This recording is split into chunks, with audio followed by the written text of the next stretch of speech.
Welcome to the Beauty Scientists with Dr. Christy Hamilton and Dr. Roy Kim. Real beauty without the hype.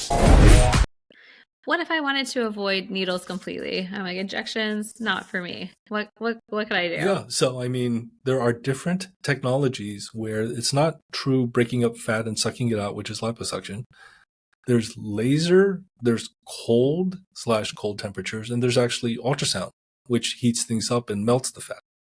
So those are the things which can, in terms of high tech, melt fat or get rid of it. But it's still a slight procedure. Like, you still can't typically wave a wand and expect things to go away. Cool sculpting is probably cryolipolysis. That's the biggest name out there. You still have to put a pad on. You still have to get cold. You still have to get potentially 2 treatment sessions or more. It just depends. The key with these procedures is where you're causing damage to the cells in some capacity. And then you are hoping that your body says, oh, you're damaged enough that I'm just going to remove you.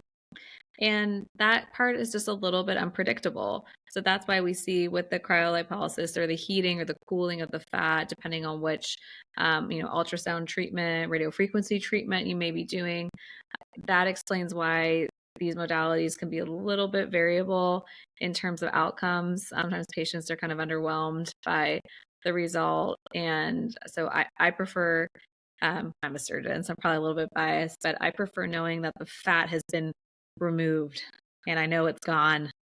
So I know it can't come back. And when we see residual fullness, I know it's swelling, and I can, because I saw that what kind of result the patient had at the end of the operation.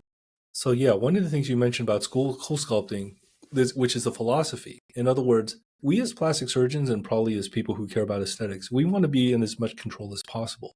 So weirdly enough, Kybella actually has decent control, not the best control. Liposuction has great control. The problem with cool sculpting is that you're relying on a pad and sort of a generalized cold area to get rid of the fat. And this is why I think sometimes the results are disappointing.